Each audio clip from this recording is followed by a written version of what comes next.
The story of the prodigal son is one of my favorite Bible stories, and for so many reasons.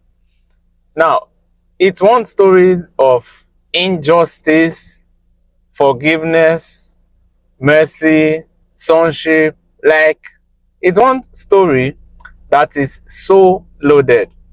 Why is it my favorite story?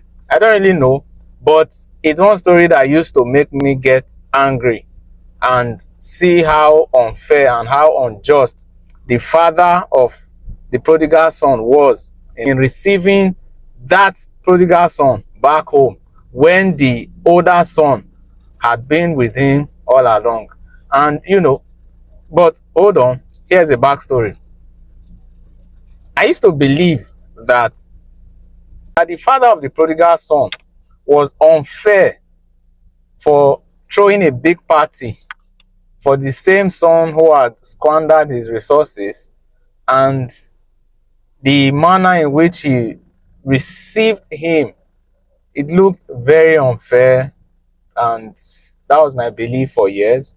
And at another time, I had this belief that though the prodigal son was received back home, he was not really received fully, as it were, because the father said to the son who stayed at home that all that I have is thine.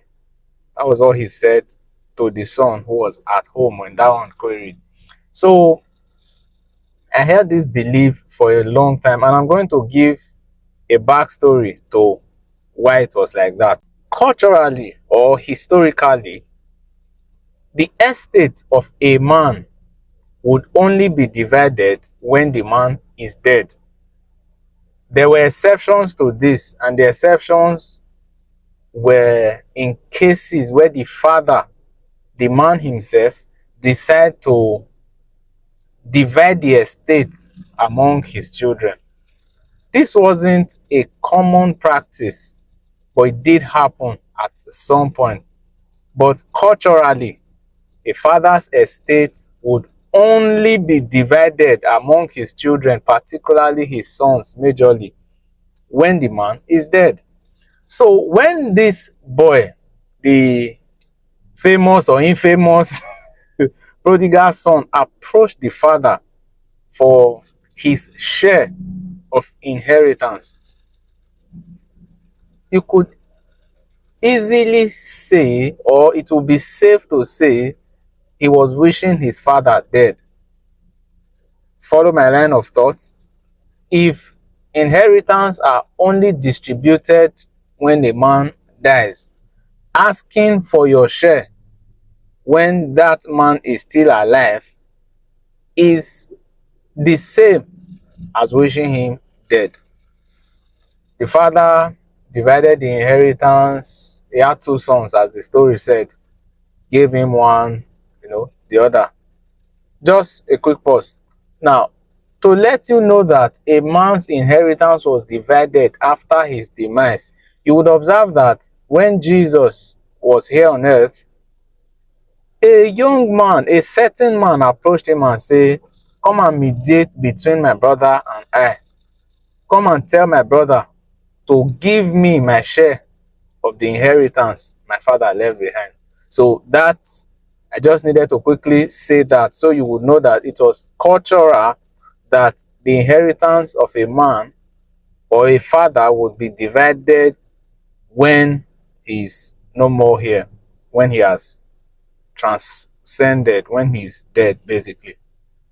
So, back to the particular case in point. This infamous prodigal son had gone to squander his wealth through whatever living he had. Then, when he got to a period, he decided to come back to his father. When he came back, his father ran to him, you know, welcomed his son, threw a party. Here are a few things. When that man ran to that boy, In that moment, he was ignoring what people could say, or he was ignoring what people had to say or didn't have to say. It didn't matter to him, because remember, this is a boy who technically wished him dead, yet he is running to receive him back. When the boy came, he also gave him a signet ring. Again, culturally, a ring is a symbol of authority, one that says this is a seal of sonship, a seal of authority. The bearer of this signet ring has this authority. Now, the father gave the son this ring. He had squandered everything. He wished him dead, but he didn't care. As he said to the brother who stayed at home, he said he was dead, but now he's alive. The father didn't refer to himself as the dead one, but that boy was the dead one. But now the boy is alive. His sonship was dead, but by the virtue of this ring, the father had restored, or was restoring, the sonship back to the prodigal boy. Now, when you look at all of these things, so many things playing out at the same time, and then the elder son comes home and says, "What's happening? I hear noise." And then the servant explains what has happened to him and all of those things. The boy was angry.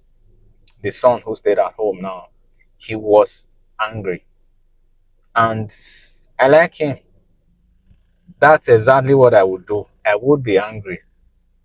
I would definitely be angry. And why was he angry? A few things. He said, "I have slaved away all my life. I have served you. I have done everything you've asked me to do. I didn't refuse any. But in all of this, you never threw a party for me. You never asked myself and my friends to, hey, go hang out, take the day off, just go do your thing. You never gave me any of that. But here is my brother who has wasted your resources. Look at the ceremony that you are throwing for him now." Before we progress, let's come to his statement. He was not talking as a son. He said that he had slaved all his life. He wasn't really approaching this as a son who knew that he had access to what the father had, and therefore could ask for a share anytime. Even though he was not going to ask his father to say, "Father, you know what? Give me my share. Let me also go and live the way my brother is living." But he could have asked, "Father, give me a goat. Give me a sheep. I would like to host my friends." He didn't ask. He never asked, and he was denied. He just kept following. This is typical of some of us, where we are just there, we are loyal, we are serving, we are doing our thing, doing what they want us to do, following the rules basically. You don't bother to say, "Can I get this? Can I get that?" You never ask, and that's why you didn't receive. All these years, you will discover that many of the things that you don't have today is a function of the request you never made. You probably were showing understanding. You were probably just being obedient. You were just being compassionate, just being considerate. But hey, you never asked. It is true that it was not given to you, but you never asked. You never asked. Now, let's take it a notch further. When he said to his father that "You didn't do this for me, you didn't do that," his father said, "My son." His father is the one that still reaffirmed sonship on that older one.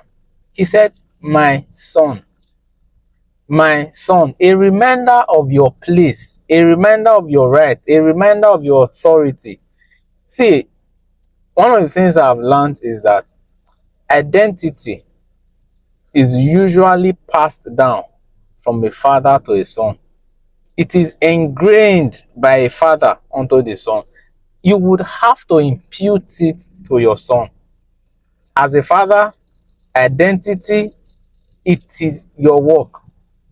You must continually shape how your sons see themselves as sons and not as slaves. You must continually remind your sons that they are sons and not slaves.